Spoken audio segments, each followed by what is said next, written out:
Barbados వేదికగా India south Africa జట్ల మధ్య ఒక సూపర్ థ్రిల్లింగ్ మ్యాచ్ జరిగింది.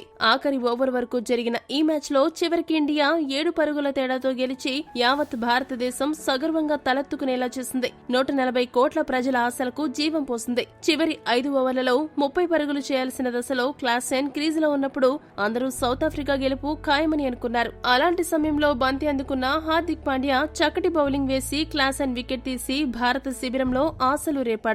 అతడు అందించిన అవకాశాన్ని మిగతా బౌలర్లు కూడా సద్వినియోగం చేసుకుని సౌత్ ఆఫ్రికాని కట్టడి చేశారు. టీమిండియాకి కప్ ని అందించారు. ఇక ఈ గెలుపుపై హార్దిక్ పాండ్యా మాట్లాడుతూ ఏమన్నాడంటే, నిజంగా నాకు మాటలు రావడం లేదంటూ కొద్దిగా భావోద్వేగానికి లోనయ్యాడు.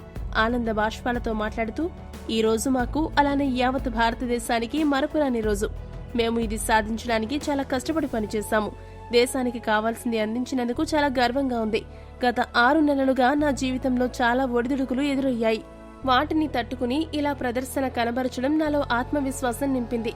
ఈ గెలుపు కేవలం మా ప్రణాళికలను అమలు చేయడం, సరిగ్గా అమలు చేస్తూ ఒత్తిడికి లోను కాకుండా ఆడడం వల్లే జరిగింది. ఇక చివరి 5 ఓవర్ల క్రెడిట్ బూమ్రాకే ఇవ్వాలి. ఇక రోహిత్ కూడా చివరిలో నన్ను ప్రశాంతంగా బౌలింగ్ చేయమని, జరగాల్సింది తప్పక జరుగుతుందని నాతో చెప్పాడు. అదే నేను అమలుపరిచాను. ఇక ద్రావిడ్ బాయ్ గెలుపుతో వీడ్కోలివ్వడం చాలా అద్భుతంగా ఉంది అంటూ హార్దిక్ పాండ్యా ముగించాడు. ఇక మ్యాచ్ అనంతరం హార్దిక్ ని ఎత్తుకుని ముద్దులు పెడుతూ రోహిత్ సంబరాలు చేయడం హైలైట్ గా నిలిచింది.